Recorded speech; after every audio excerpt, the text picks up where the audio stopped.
everybody, this is Mrs. Zirin and our teddy bear Bearchette, who says hello. We're here with you for another story today, but before we get started, we just wanted to say a super special hello to some friends who sent us messages this week. So hello to Mason and Nena and Grayson and Idris and his sister Anaya and Madison and her brother Mason. And we want to say a super special thank you to the friends who sent us messages this week with Flat Mrs. Zirin. We love to see what you guys were doing with her, and she was having a lot of fun this week because she was busy playing with Grayson and his new dog and riding bicycles with Idris and Anaya, and she was making an art project with Madison. So it was really fun to see what Flat Mrs. Zirin was up to with everybody. So please make sure to send us pictures and videos to let us know what you guys are doing with Flat Mrs. Zirin. We'd love to see them. So today we're going to read another story by Roger Hargreaves. This one is a Little Miss book. We haven't read one of them in a while. So this one is Little Miss Helpful. But I think you'll notice in this story she's not quite as helpful as she thinks she is. So here we go, Little Miss Helpful. You ready, Bearchette? Okay, are you guys ready at home? All right, here we go.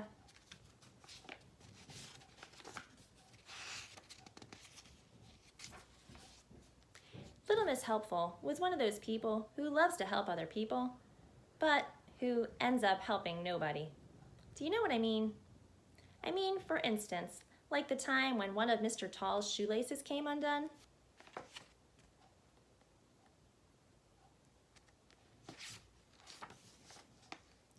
Now, if you're as tall as Mr. Tall, trying to tie your shoelaces isn't the easiest thing in the world, as you can imagine.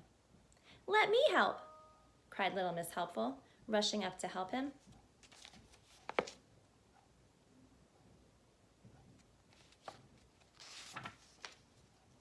Then, somehow, she managed to tie Mr. Tall's shoelaces together, and he fell over. And if you're as tall as Mr. Tall, falling over hurts. Bang! Ouch! He said, rubbing his head. Poor Mr. Tall. "Let me help," cried Little Miss Helpful, and she rushed off to get some bandages.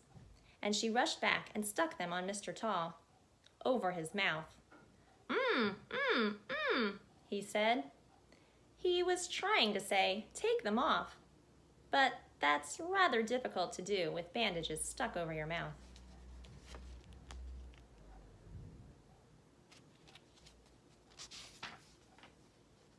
Little Miss Helpful looked at him with concern. "Let me help," she cried, and she ripped the bandages off his mouth. "Ow!" he cried. "That hurt." "Would you like me to get some cream for your sore mouth?" she asked anxiously. "No," he groaned. "Go away." Now do you know what I mean about people like Little Miss Helpful who don't help anybody?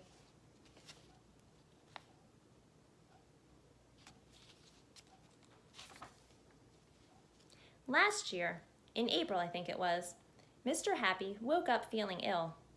The doctor had to be called, and he came to Mr. Happy's house, which is on a hill by a lake.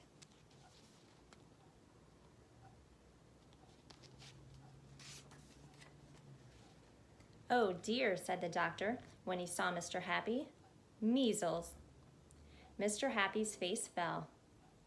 "Now you're to stay tucked in nice and warm in bed and get lots of rest and take this medicine 3 times a day," said the doctor, and he left. Mr. Happy settled down to sleep.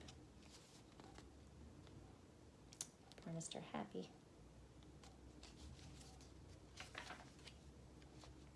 He'd just fallen asleep when there was a loud knock at the door. "Oh dear," groaned Mr. Happy, and he staggered off to open it. You can guess who it was, can't you? "I've come to help," she cried. "But," protested Mr. Happy. "But nothing," cried Little Miss Helpful. "Now off to bed with you while I do some things around here."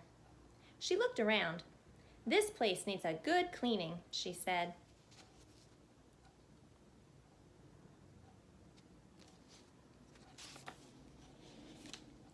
Mr. Happy had just fallen asleep again when Miss Helpful poked her head around his bedroom door. "Have you got a scrub brush?" she asked. Poor Mr. Happy had to get up and show her where it was, and then he went back to bed to sleep.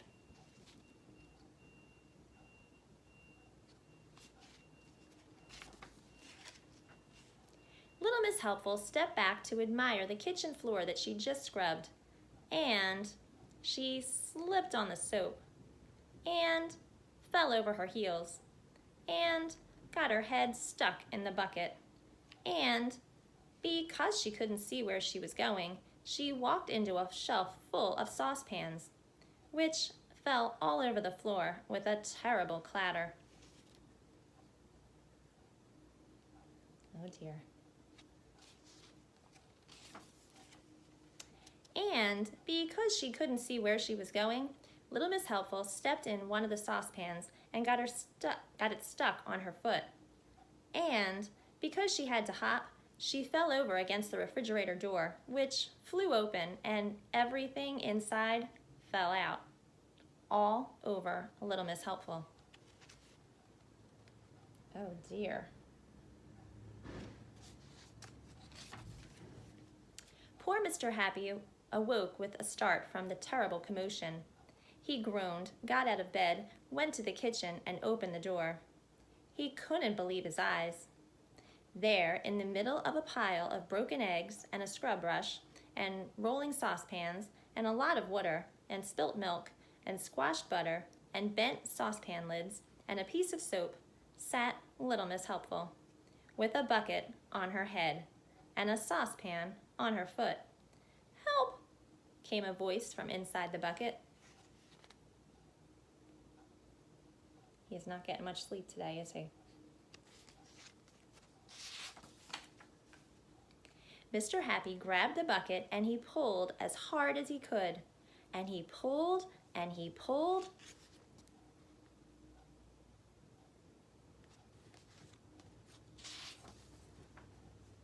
Pop! The bucket came off the top of Little Miss Helpful's head like a cork out of a bottle. Mr. Happy shot backwards like a bullet from a gun. Crash! He went flying through the kitchen door. Oh dear.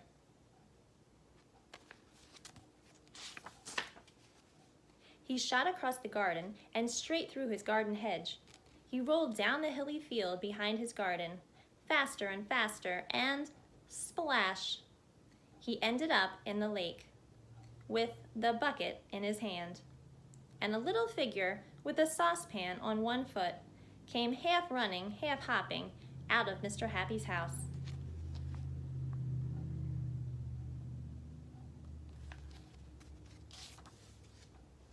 "Let me help," she cried. The end. What do you think? Should he let her help? Yeah, I don't think so either. I don't think it'll go well. All right, everybody. We hope you guys have a great weekend this weekend, and we'll be back next week with some more stories for you.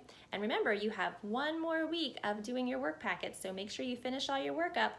I can't wait to get it next week and check all the hard work you guys have been doing. So I'll talk to you next week, everybody. Bye for now. Bye. Bye.